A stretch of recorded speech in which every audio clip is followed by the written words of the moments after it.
Is there a traitor amongst the Vegapunks? Why is Stussy so sussy? And is Vegapunk actually going to make it off the island? In recent chapters we've seen some strange events happen, where security systems seem to malfunction and government ships have been disappearing after leaving Egghead. The most recent examples being when CP0 breached the island and also when they breached the Labosphere. But which character is responsible for these problems, and why? Alright, let's do this.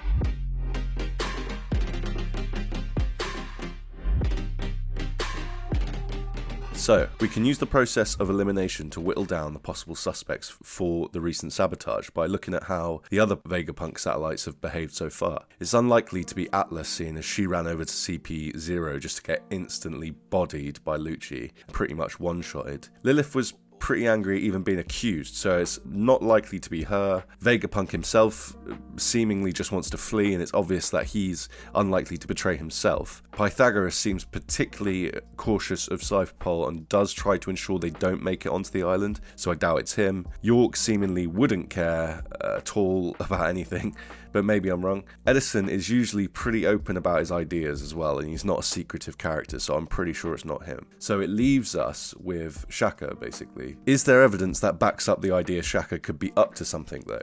Well, firstly, let's cover some of the more standout connections. The name Shaka in Japanese is the word for Buddha. Buddha was known for having a free mind. It's possible this suggests Shaka has a free mind as well, in other words, independent of Vegapunk and potentially independent of the other satellites. Shaka wears a mask, which, as we all know by now, is a common trait in anime and manga. Usually a covered face means the character has something to hide. So straight off the bat, we can see Shaka is already pretty sus. Next, he has the word caution written on him. That's pretty, it's pretty out there. Like another pretty stark hint to the fact Shaka is more suspicious than we first thought he might be. Alongside this, we can see the number 1 on his jacket, or 01. We see scientists number their inventions throughout the story in One Piece, but it's never distinctly stated what these numbers mean. But we do have some interesting examples, such as the giants we see in Wano. They're called numbers, and they're pretty ridiculous looking. However, number 1 actually seems far more advanced in terms of both like the way he looks, how intelligent he seems to be, particularly compared to the others. So an example of this would be like the fact he seems to reason with Apu, something most of the other numbers definitely couldn't do, like they can't put a sentence together. So as I say, Shaka displays the number 1. What this indicates specifically is yet to be revealed, but we can speculate by looking at other examples in the story that Shaka could be the first satellite Vegapunk made, or just his best one, similar to Clue from Tron. In fact, there's a lot of similarities between Shaka and Clue. For example, the clothing looks specifically like the costume design for the characters in Tron, such as, again, even the colours as well bear a resemblance. They also both wear similar masks, and additionally Shaka's mask is very similar to one of the members of Daft Punk in the movie. It's worth noting that Daft Punk remastered the audio for the whole movie as well as provided the score. Overall, side by side, Clue and Shaka look uncannily similar. In Tron Legacy, the thing that distinguishes Clue from his maker, Kevin Flynn, is his strict adherence to logic. It drives him to strive for perfection, which can lead to essentially Clue carrying out some dark and more immoral acts in the name of logical goals. This consequentialist theme is actually quite common in sci-fi and these sorts of movies and general media, such as with 2001: Space Odyssey. This could easily be what we see happens to Shaka. He might essentially be too logical to understand humanity and their nuances or their errors. Furthermore, in Tron there's a data disk which contains all the information that somebody holds, and it's attached to somebody's body. This made me think potentially Shaka plans to give the world government an object like a hard drive or a USB type thing in order for some evidence. So firstly, Shaka states explicitly that he has an interest in the Straw Hat crew. However, when Vegapunk's real self meets Luffy, it becomes apparent that Vegapunk himself didn't actually know the Straw Hats were there until he saw them in person. I think this isn't the only time we've seen Shaka essentially doing something without the main Vegapunk either. Earlier, Shaka speaks to Dragon, and he mentions he thinks he's about to die. At this point, Vegapunk didn't even know CP0 were on their way, but it seems Shaka might have. It's unclear if the main Vegapunk body even knows about this conversation, and I personally doubt it. You could even speculate it's a trap for Dragon to lure Dragon in or something, but yeah, I'm not too sure. At the top of this page, Shaka is commanding Pythagoras to tell CP0 to return the Seraphim they have and leave the island.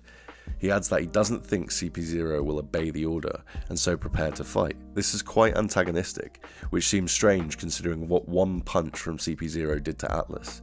I personally believe that he already knows CP0 was coming and Shaka is acting to hide his true character. In multiple panels, we see Lilith state he's putting on an act. Shaka outright says that he's looking to investigate all forms of thought, and that is his nature. This includes both light and dark, not just the good sciences.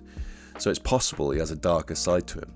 In chapter 1066, Oda shows us the Straw Hats protesting at the fact Shaka is knowingly and intentionally putting them in serious danger by telling them the secret forbidden history from the One Piece world. Robin soon after specifically asks why Shaka even brought up the topic, because obviously it's taboo knowledge. Additionally, we see Shaka call off the Seraphim. This confirms Shaka has some authority over the Seraphim, but also that he could have likely called off the Seraphim's attack earlier, but just chose not to. He also takes precautions by magnetizing the Strawfeet's hat to the ground to prevent them from being able to move.